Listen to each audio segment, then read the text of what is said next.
Bonjour très chers collègues, bonjour très chers abonnés, j'espère que vous allez très bien. C'est Jean-Syn Kunga, je suis ingénieur des bâtiments et travaux publics et formateur de logiciels du génie civil. Alors nous allons continuer la deuxième partie de notre formation sur Acobri. Nous sommes en train de traiter un cas de pont-route. Voilà, ça c'est la deuxième partie de notre formation. Voilà, donc nous allons continuer. Voilà, à ce niveau, maintenant, je vais premièrement insérer le paramétrage, donc de propriétés des matériaux. Je clique là-dessus. Voilà, je suis au niveau de propriétés des matériaux. À ce niveau ici, qu'est-ce que je fais ici? Je vais tout simplement modifier la nuance d'armature, donc la nuance des aciers. Voilà, c'est ce que je vais modifier à ce niveau. Alors, je viens ici, choix de la nuance à ce niveau. Je peux prendre quoi? Et je prends 355. Voilà, donc pour l'acier. Et puis concernant les bétons ici, classe des bétons, je peux prendre quoi ici? Bon, et classe des bétons ici, je prends donc, voilà, je prends ça. Voilà, je suis en train de vérifier d'abord la classe des bétons. Voilà, donc je vais travailler d'abord avec ça par défaut. Voilà, donc je prends ça. Voilà, c'est bon. Donc, je viens d'arranger les propriétés des matériaux. Je ferme, je viens directement ici. Je vais prendre maintenant la liaison. Voilà. Et concernant la liaison ici, définition des appuis intermédiaires. Voilà, rigidité identique pour toutes les lignes d'appui intermédiaire. Rigidité, voilà, je prends d'abord ça. Rigidité de définir pour chaque ligne d'appui intermédiaire ici. Voilà, donc je prends, je considère rigidité identique pour toutes les lignes d'appui intermédiaire. Voilà, donc je prends le premier cas. Voilà, et puis je clique directement. Ici, il n'y a rien à modifier, tout est bien. Voilà, donc tout est bien ici à ce niveau. La rigidité flexionnette de l'appui, voilà, je laisse ça comme ça par défaut. Donc, j'ai pris que le premier choix. Et je clique directement ici. Voilà, et puis maintenant je vais prendre quoi ici? Je vais vérifier maintenant, je prends maintenant entrecroise béton. Voilà, je clique là-dessus. À ce niveau également, il n'y a rien à modifier ici, puisque tout est bien. Et continuité des poutres au coulage du béton. Et pas de continuité, continuité complète, continuité partielle. Voilà, donc je refuse qu'il y a continuité au niveau des entrecroises, puisque je suis en train de faire un cas des poutres à 3 travées, je veux que ça soit limité tout simplement au niveau de chaque travée. Voilà, donc je clique directement ici. Voilà, je vais système de continuité des semelles, supérieur, chevêtre, tout là. Voilà, alliance d'acier à ces niveaux. Je prends toujours et 355. Voilà, je prends donc la même nuance et je clique directement ici. Voilà. Et puis maintenant, qu'est-ce que j'ai fait ici? Je prends, cette fois-ci, je suis au niveau de jarret aux appuis. Voilà, je clique au niveau de jarret aux appuis. À ce niveau, maintenant, qu'est-ce que je fais ici?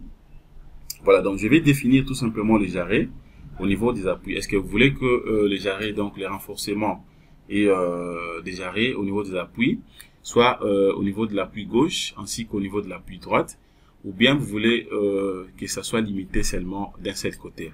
Voilà, je vais cocher suivant donc les deux directions. Voilà, je vais cocher jarret sur l'appui gauche ainsi que jarret sur l'appui droite, justement pour renforcer donc au niveau de l'appui gauche tout comme au niveau de l'appui droite. Voilà, donc c'est très important de cocher les deux. Donc bien sûr, il faut faire ça pour les 3 travées. Ce que je viens de cocher ici, je le fais seulement pour une seule travée. Voilà, je le fais seulement pour une seule travée, mais je devais le faire pour les 3 travées. Voilà. Donc, et puis maintenant pour placer ça aussi au niveau de la deuxième travée, c'est juste question de venir ici. Voilà, donc je clique directement ici. Deuxième travée. Voilà, je place ça aussi au niveau de l'appui gauche, mais aussi au niveau de l'appui droite. Et puis troisième travée, je suis là, donc je mets ça au niveau de l'appui gauche, ainsi qu'au niveau de l'appui droite. Voilà, donc je viens de renforcer les jarrets dans les 3 travées. Voilà, et puis maintenant, qu'est-ce que je fais à ces niveaux? Et ce qu'il faut savoir tout simplement au niveau des jarrets, je l'ai placé pour augmenter la résistance localement, hein. Je l'ai placé pour donc augmenter la résistance localement au niveau des appuis. Voilà, et puis je clique directement sur OK. Voilà, je clique directement sur OK. Et puis maintenant, qu'est-ce que je fais ici? J'ai déjà placé donc les arrêts. Voilà, je viens maintenant ici, je vais prendre donc poutre support. Voilà, je suis au niveau des poutres support. Voilà. À ce niveau maintenant, qu'est-ce que je fais ici? Je sais que ça, c'est justement pour les poutrelles. Voilà, donc nos poutres se posent directement sur nos quilets. Voilà, c'est juste question de définir en fait ce que vous voulez avoir ici. Que vous voulez que vos poutres soient posées directement sur les quilets, ou bien vous voulez avoir des éléments intermédiaires qui va directement supporter ces poutres. Voilà. Alors par rapport à mon cas ici, je me dis que je veux que les poutres soient posées directement sur les quilets. Donc on va utiliser directement, donc c'est-à-dire que je vais utiliser directement sur les appuis. Je veux que ça soit posé directement sur les appuis, sans intermédiaire. Voilà, donc je vais laisser ça comme ça par défaut. Donc puisque c'est déjà bien. Donc définition de la poutre support ici.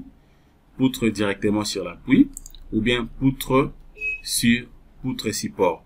Voilà, moi je veux que ça soit directement sur l'appui. Donc je prends poutre sur l'appui. Voilà, et puis qu'est-ce que je fais à ce niveau ici? C'est bon.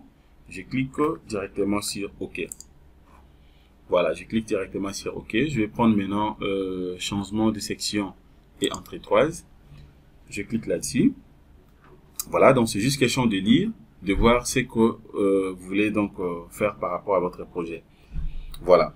Et à ce niveau, maintenant l'application ne met pas donc les entrée-toises comme d'habitude. Donc ce qu'il faut retenir à ce niveau ici, et cette application ou ces logiciels Acobri ne place pas les entreprises, disons comment, les entrée-toises et aux extrémités, comme nous avons souvent l'habitude de le faire lorsque nous sommes en train de calculer où nous travaillons.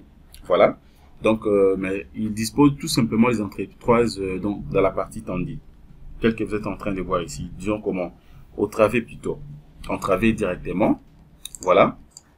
Donc, ce qu'il faut retenir à ce niveau, l'application ne met pas donc les entrée-toises aux extrémités, comme on a souvent l'habitude de les faire, mais plutôt il met seulement les entrée-toises donc en travers.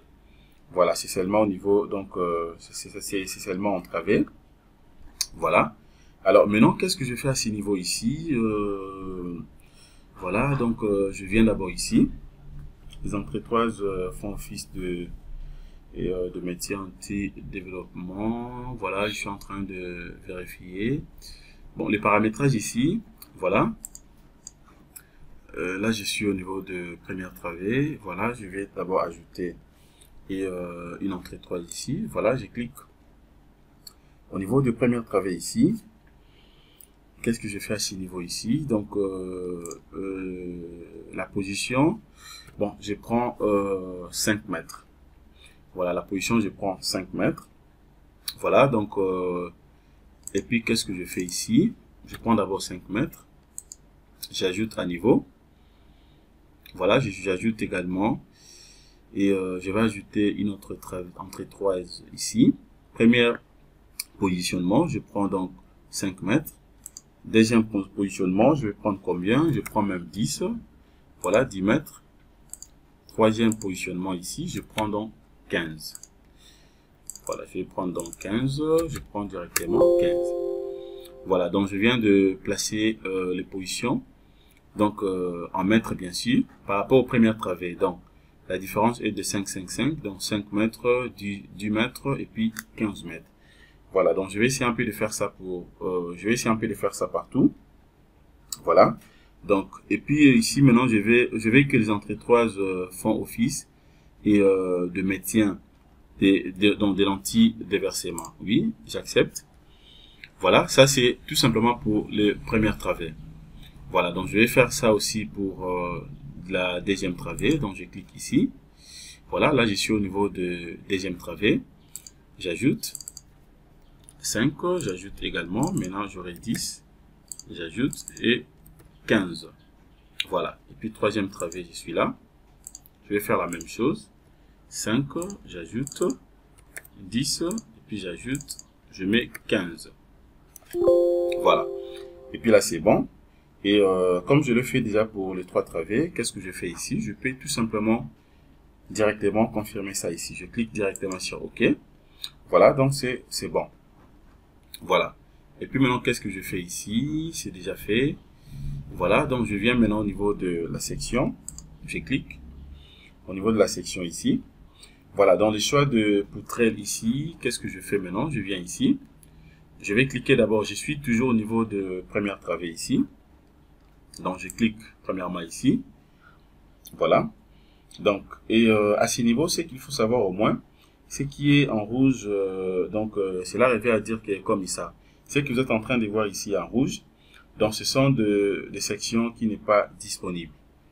Voilà, donc ce sont des catalogues qui n'est pas disponible, mais ce qui est en noir, c'est ce qui est disponible. Voilà. Alors maintenant, je peux faire quoi ici? Ça sont des UPE. Sont des UPE, donc vous avez la possibilité de faire les choix comme vous voulez. Moi, je vais utiliser les HE. Voilà, je vais chercher d'abord la section qui me convient. Voilà, donc je cherche premièrement la section qui me convient ici. Et je peux prendre quelle section ici? Voilà, donc je prends cette section. Voilà, donc j'ai pris premièrement cette section. Voilà. Alors maintenant, qu'est-ce que je fais ici? Et bon, je viens d'abord ici. Voilà, la section que j'ai pris ici, c'est tout simplement pour la première travée. Il faut bien comprendre à ce niveau, à ne pas commettre des erreurs. La section que moi je définis ici, c'est tout simplement pour la première travée. Voilà. Alors si par contre vous voulez donc définir ça pour la deuxième travée, c'est juste question de venir ici et vous compléter. Ou alors je peux laisser seulement première travée, je vais directement ajouter ça d'une manière automatique. Voilà. Donc, et après maintenant, qu'est-ce que je fais? À ce niveau, maintenant, étant donné que j'ai déjà cliqué sur OK, voilà, et puis maintenant je viens ici, je vais ajouter ça directement ici, appliquer la dernière section sélectionnée à toutes les travées. Voilà, donc je clique, j'accepte. Donc je l'ai appliqué sur toutes les travées. Voilà, et puis sur tous les ponts, et je clique également là-dessus. Et puis maintenant, qu'est-ce que je fais à ce niveau? Et je clique directement sur OK. Voilà, donc directement, ça apparaît à ce niveau. Voilà, donc ça, ce sont des sections que je viens d'introduire. Voilà, c'est que je viens d'obtenir jusqu'à là. Voilà. Donc, je peux aussi vérifier ça directement. Je peux aller en vue en plan pour voir ça très très bien. C'est juste question de venir ici. Voilà, je clique comme ça. Voilà ce que je viens d'obtenir. Ça, c'est donc la première travée avec une portée de 20 mètres. La deuxième travée est là avec une portée de 20 mètres. Troisième travée également avec une portée de 20 mètres. Voilà, donc je peux rentrer ici, la section transversale. Voilà, ça c'est ma section transversale. Et donc, si je vais par exemple vérifier et dans la vue en élévation, c'est juste question de cliquer ici. Voilà la vue en élévation, comment ça paraît. Voilà. Donc, je peux d'abord continuer. Après, maintenant, qu'est-ce que je fais à ce niveau? J'ai déjà défini la section. Je vais maintenant définir aussi la zone de fissure. Voilà, donc je clique maintenant à ce niveau. Définition des zones fissurées. Voilà. Et concernant les zones fissurées ici, qu'est-ce que je fais ici? Voilà, dans ligne des appuis, ligne d'appui ici, tout est bon. Et les portées L1, 20, 20, c'est bon. Voilà. À ce niveau, tout est bien. Donc, je clique directement sur OK. Voilà, je vais cliquer maintenant sur trottoir et les dispositifs de sécurité. Voilà. Et au niveau des trottoirs également, je suis en train de vérifier la largeur de la dalle est de 8 mètres. Voilà. À gauche ici, disposition de sécurité ici. Et des bords. Bon, je n'ai pas besoin d'avoir des bords. Voilà. Donc la largeur des trottoirs ici. Voilà. Vous avez la possibilité de modifier. Ça dépend donc d'un projet à un autre. Par rapport à mon cas, dans la largeur des trottoirs ici, je laisse de 1 mètre partout. 1 mètre à gauche et 1 mètre à droite. Voilà, vous avez la possibilité de modifier. Si vous voulez avoir une largeur d'1 mètre 50 ou de 2 mètres, ça dépend de vous. Par rapport à mon cas, je vais travailler avec 1 mètre de gauche, tout comme à droite. Voilà, donc tout est bien. Et puis je clique directement sur OK. Voilà, alors qu'est-ce que je fais maintenant à ce niveau? Et je suis maintenant au niveau de charge permanente de la superstructure. Voilà, je clique maintenant au niveau de charge permanente de la superstructure. Voilà. À ce niveau, maintenant, qu'est-ce que je fais ici? Et la charge de la superstructure ici, étanchéité, épaisseur 30 mm. Voilà, 30 mm, 300 mètres. Voilà, donc je peux laisser ça comme ça par défaut. Voilà, je vais travailler avec ça. Et densité ici, donc ça fait 2400 kg par mètre cube, c'est bon. Voilà, au niveau des trottoirs ici, la hauteur est de 0,20, densité 2400 kg par mètre cube. Voilà, c'est bien. Alors, je viens maintenant ici au niveau de revêtement. Le PCR ici, 80. Oui, je travaille avec 80, densité, voilà. Donc, je laisse tout comme ça par défaut, donc tout est correct. Je peux cliquer sur charge des équipements. Voilà, charge des équipements ici. Je suis en train de vérifier ici. Voilà, charge des équipements. Voilà, donc garde-corps ici. Et barrière, charnière, voilà. Bon, comme nous sommes en train de faire un cas, c'est donc le premier tuto que nous sommes en train de faire sur Acobri. Je vais travailler d'abord avec des paramètres par défaut. Comme ça, dès que nous allons travailler d'autres projets, je pourrai aussi donc compléter d'autres informations de manière à ce que vous puissiez très bien maîtriser les logiciels. Donc tout est correct ici, je laisse ça comme ça par défaut et je clique directement sur OK. Voilà, je viens maintenant ici, je vais prendre maintenant chargement des trottoirs. Voilà, je suis maintenant au niveau de chargement des trottoirs. Chargement des trottoirs ici, tout est correct. Ça, ce sont donc les trottoirs par rapport à mon cas, de part et d'autre est de 1 mètre à 1 mètre. Donc 1 mètre à gauche, tout comme 1 mètre à droite. Voilà, donc la largeur est de 1 mètre à 1 mètre, tel que je viens de dire. Voilà, c'est bon ici, coefficient pour la valeur de combinaison, 0,60, valeur nominale de la charge répartie sur les trottoirs plutôt, et de 5 kN par mètre carré. Voilà, donc je travaille avec une charge de 5 kN par mètre carré, c'est que j'avais paramétré déjà par défaut. Je vais travailler avec ça. Voilà, et puis je clique directement sur OK. Voilà, et puis maintenant, qu'est-ce que je fais ici? Et charge sur trottoir déjà. Donc, je vais maintenant définir position de voie lente. Voilà, position de voie lente. Je clique directement là-dessus. Voilà, position de voie lente ici, c'est justement pour savoir les sens de circulation. Pour définir directement le sens de circulation par rapport à ce que vous êtes en train de faire comme projet. Voilà, les sens de circulation par rapport à notre cas ici. Est-ce que vous voulez avoir des sens de circulation? Donc, ça dépend de ce que vous voulez avoir par rapport au projet. Les sens de circulation par rapport à mon cas ici, voilà.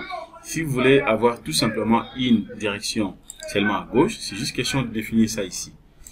Voilà, je peux prendre soit une direction seulement à droite. Donc, c'est-à-dire que seulement à droite ici. À gauche, je prends à gauche. Voilà. Seulement à gauche ici. Mais plutôt, si vous voulez avoir des sens de circulation, par rapport à mon cas, je vais travailler avec des sens de circulation, c'est-à-dire à gauche, tout comme à droite. Voilà, donc premier sens, je suis là. Deuxième sens, je m'en vais de l'autre côté.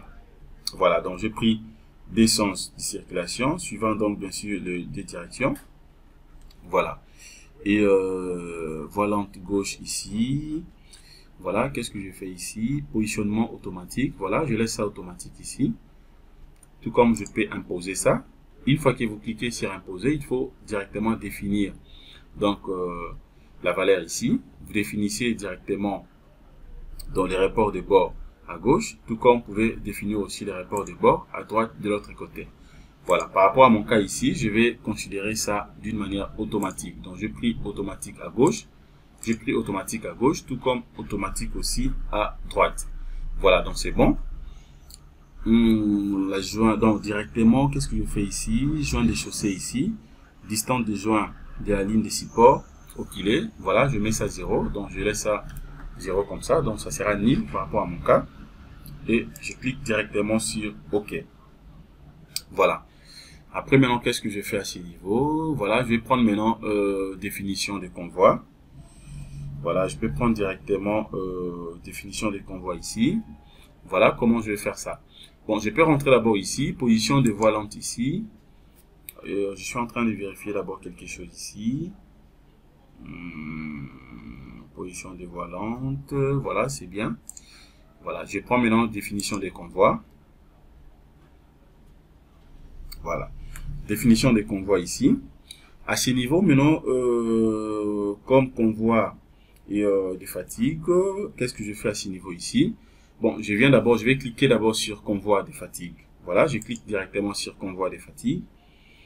Étant donné que le convoi de fatigue est cliqué, je peux directement définir et directement les opérations. Qu'est-ce que je fais à ce niveau?